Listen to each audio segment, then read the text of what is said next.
और अब जिक्र करेंगे सतना की खबर का, जहां मजदूर की मौत के बाद कई सवाल खड़े हो गए हैं। मजदूर के परिजनों ने जहां ठेकेदार पर लापरवाही के आरोप लगाए, तो वहीं सांसद गणेश सिंह ने सीवर लाइन प्रोजेक्ट पर ही सवाल खड़े किए। सांसद की माने तो जब शहर के बीच में सीवर लाइन का काम चल रहा है तो उसकी सुरक्षा का पर्याप्त ध्यान आखिर क्यों नहीं रखा गया। सांसद की अगर बात माने तो उनकी तरफ से पहले भी कई शिकायतें की गई हैं, लेकिन ध्यान नहीं दिया गया उनकी तरफ से, कहा जा रहा है। मृतक के बड़े भाई की माने तो ठेकेदार ने जबरदस्ती उसके भाई को पाइप डालने के लिए गड्ढे में भेजा, जबकि वो चैम्बर बनाने का काम करता है। सतना के मारुति नगर स्थित शारदा कॉलोनी में सीवर लाइन डालने के लिए गड्ढा खोदा जा रहा था। इसी गड्ढे में काम करने के दौरान मिट्टी धसी सुरेंद्र उर्फ राम खिलाड़ी कुशवाहा, जिनकी मौत हो चुकी है।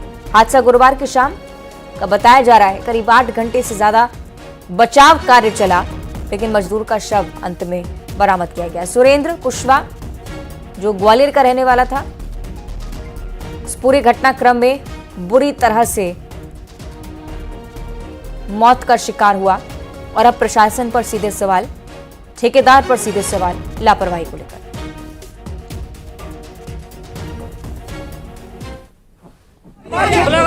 आराम से वहां से का ध्यान नहीं रखा गया और ये ठेकेदार की लापरवाही है। और शहर चूंकि काफ़ी घनी बस्ती है, लोगों का आवागमन चलते रहता है और पहले भी कुछ इस तरह की सूचनाएं आई थी, कई जगह लोग परेशान हुए थे इन घटनाओं इससे। तो मैंने खुद कहा था कि उतना ही काम करिए और पीछे से उसको रेस्टोरेशन करते चलिए, लेकिन ऐसा नहीं किया गया। ये कहीं न कहीं ठेकेदार की लापरवाही है। थे, लेकिन इसके बावजूद अभी तक कार्रवाई नहीं हुई। ये बताया गया था कि पहले पूरा कार्य कर लेना चाहिए, उसके बाद अगले कार्य की ओर बढ़ना चाहिए, लेकिन गड्ढे को इसी तरह से खुला छोड़ दिया गया। ठेकेदार की गंभीर लापरवाही। सीधे आपको ले चलेंगे शहर की वासु चौरे के पास। वासु, ये सांसद की तरफ से भी कहा गया है कि ना सिर्फ ठेकेदार बल्कि प्रशासन भी जिम्मेदार है।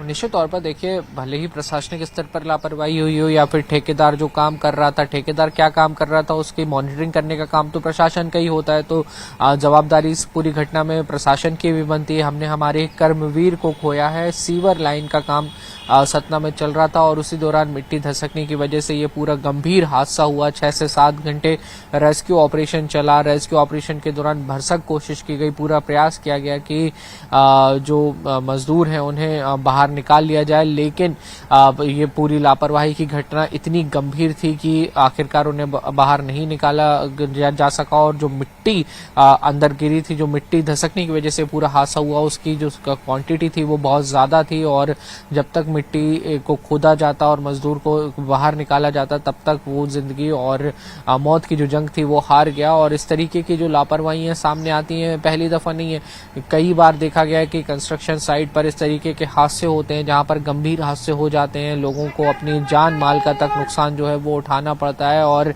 एक बार फिर से इसी तरीके की जो घटना है वो सामने आई है।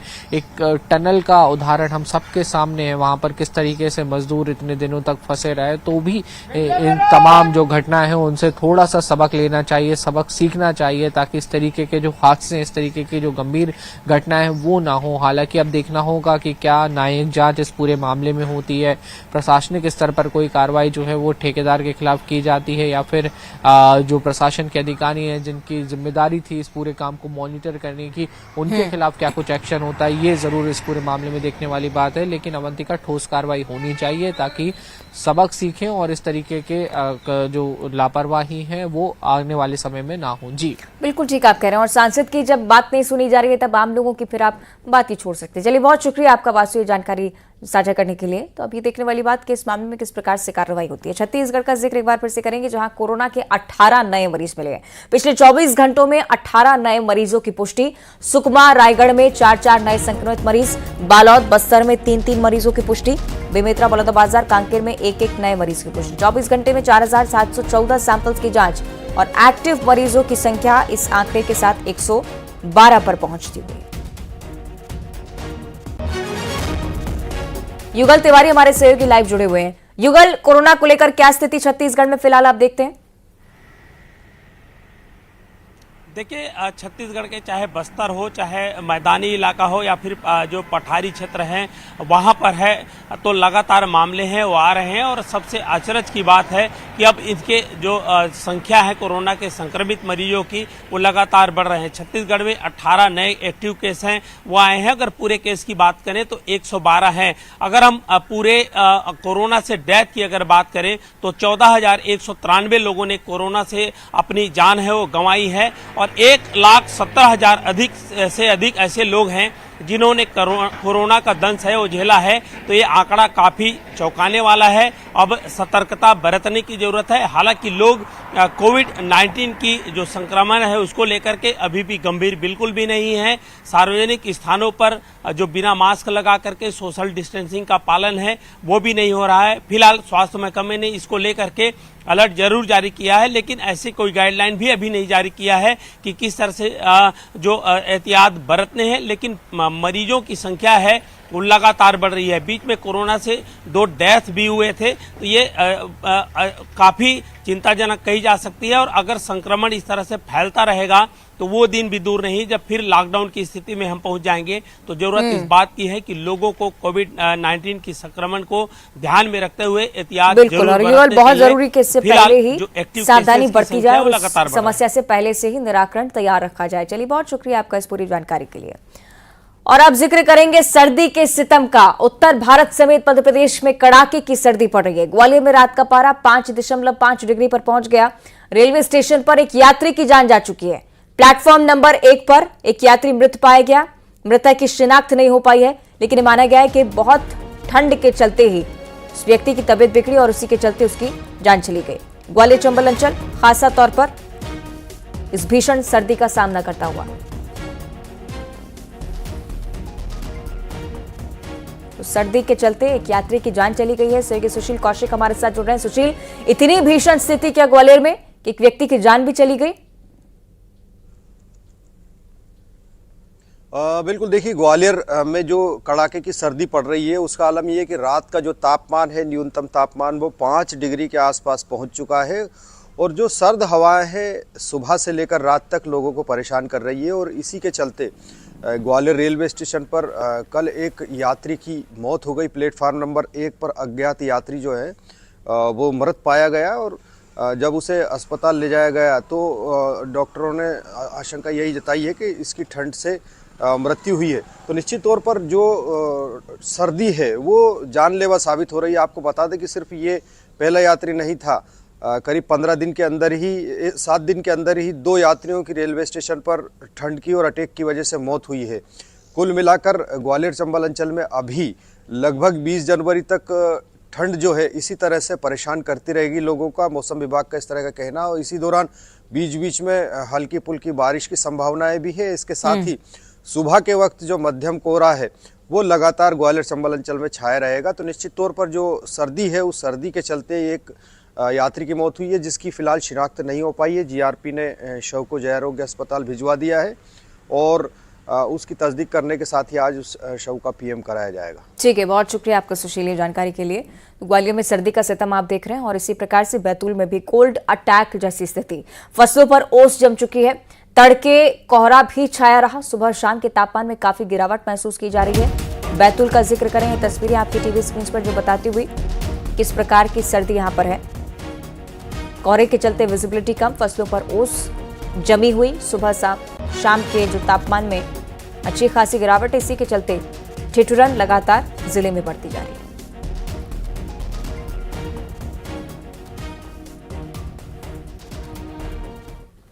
और इस बीच बिलासपुर से एक बड़ी जानकारी, जहां अवैध शराब पर कार्रवाई हुई है। अवैध शराब बेचने वाले 18 आरोपियों को पकड़ा है। पिछले 48 घंटे में 18 तस्कर गिरफ्तार हुए हैं। आरोपियों से 237 लीटर अवैध शराब जब्त की गई है। होटल ढाबा खुले में शराबखोरी पर एक्शन। 27 शराबियों के खिलाफ केस दर्ज हुआ है। आईजी के निर्देश पर ताबड़तोड़ कार्रवाई का दौर जारी। इसी सिलसिले में नशे पर नकेल का एक और प्रयास।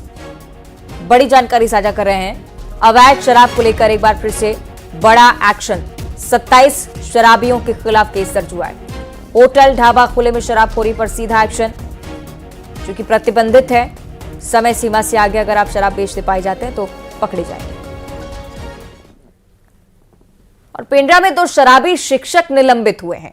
पेंड्रा में 2 शराबी शिक्षकों पर यह कड़ी कार्रवाई, जिसमें दोनों को निलंबित कर दिया गया। वेतन वृद्धि रोककर चेतावनी भी दी गई है कि आगे अगर ऐसा करते पाए गए तो कार्रवाई होगी। इस बारे में पहले सूचना सामने आई थी, लेकिन इसके बावजूद शराब पीकर कार्यालय में पहुंच रहे थे और इसी के चलते उन्हें निलंबित किया गया। ये ठगी चाइना का माल है। साइबर फ्रॉड का वो सनसनीखेज खुलासा जिसका कनेक्शन जुड़ा है ऑनलाइन ऐप पर चाइनीज ग्रुप से। अगर आपको कोई ऑफर आए तो जरा होशियार रहें। अगर आपको किसी वीडियो को लिंक किया जाए तो शेयर लाइक्स करने का टास्क भी अगर दिया जाए तो आपको सावधान रहने की जरूरत है। क्यों, आपको दिखाते हैं।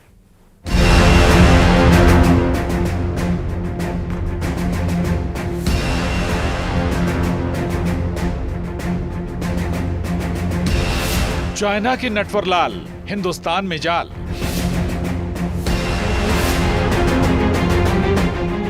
होश उड़ा देगा चाइनीज मॉड्यूल टास्क फ्रॉड।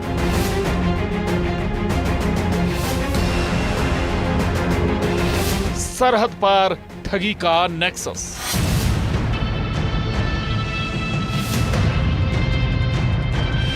लालच वाली चाल, ये ऑफर खतरे की घंटी।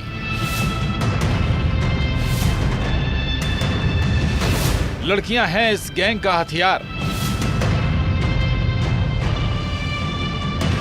ये ठगी चाइना का माल है। सरहद पार नटवरलाल की ये चाल है जो होश उड़ा देगी।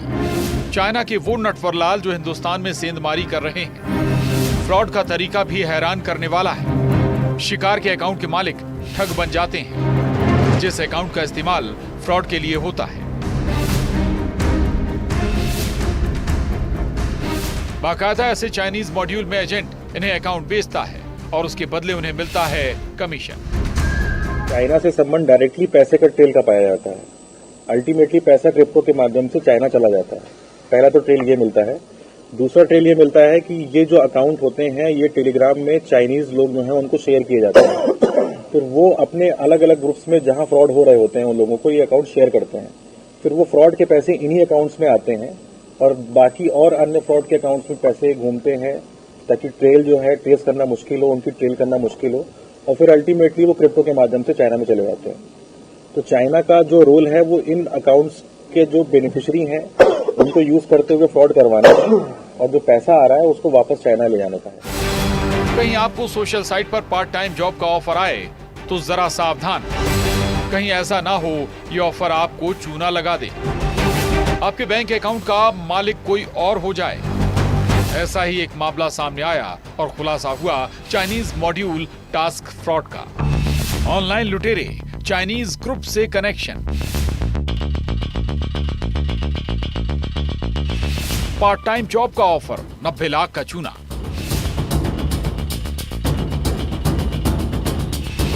फ्रॉड के लिए किराए के अकाउंट।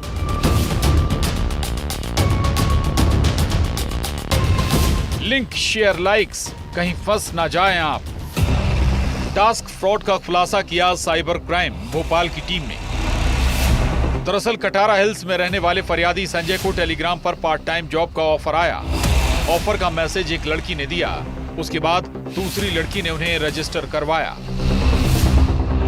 इस गैंग ने ऐसा जाल बुना कि 16 नवंबर से 4 दिसंबर के बीच इन सभी ने मिलकर संजय कुमार से 15 अलग अलग बैंक खातों में 90,87,863 रुपए ट्रांसफर करवा लिए। नॉर्मल लोगों को व्हाट्सएप और टेलीग्राम के थ्रू मैसेजेस प्राप्त होते हैं जिसमें उनको वर्क फ्रॉम होम और पार्ट टाइम जॉब के नाम पर पैसे मिलते हैं और उसके नाम पर उनको लोग जॉब करने के लिए लोग आमंत्रित करते हैं। इस प्रकार के जॉब्स में लोगों को शुरू में कुछ पैसे मिलने शुरू होते हैं और उसके बाद फिर वो प्रोसेसिंग फीस के नाम पर या फिर और पैसे डबल करने के, ट्रिपल करने के नाम पर लोग पैसे जमा करते जाते हैं। जब तहकीकात हुई तो खुलासा होश उड़ाने वाला था। इसमें इंदौर का रहने वाला आरोपी सतवीर सिंह मिला। पुलिस का दावा कि सतवीर सिंह टेलीग्राम पर कई चाइनीज ग्रुप में ऐड है जो फ्रॉड के लिए बैंक अकाउंट मुहैया कराता है। चाइनीज लैंग्वेज में चैट करने के लिए ट्रांसलेट का इस्तेमाल करता है और इन बैंक अकाउंट का होता है फ्रॉड में इस्तेमाल। लेकिन इसमें जो सबसे महत्वपूर्ण बात सामने आई इस इन्वेस्टिगेशन में वो ये है कि इस अकाउंट से जो फरियादी के अकाउंट से पैसे गए हैं, उन अकाउंट्स के जो प्राइमरी बेनिफिशियरी हैं उनमें पहली बार हमें ऐसा मिला है कि ये अकाउंट भोपाल के आसपास के जिलों के पाए गए हैं। इसमें जो अकाउंट है वो धार जिले के एक खाता धारक का है जिसके नाम पर अकाउंट खोला गया है, उसको भी हमने इसमें आरोपी बनाया है। इसके साथ उस अकाउंट को जो यूज करने वाला बेनिफिशियरी है वो इंदौर का रहने वाला है, हमने उसको भी आरोपी बनाया है इसमें। एमपी में ऐसे कई बैंक अकाउंट का पता चला है। सिर्फ एमपी ही नहीं, हिंदुस्तान के कई राज्यों में जाल फैला है, तो ऐसे टास्क फ्रॉड से सावधान। भोपाल में वासु चौरे के साथ bureau report, news 18, Madhya Pradesh, Chhattisgarh. और इसी के साथ इस बुलेटिन में इतना ही। नमस्कार।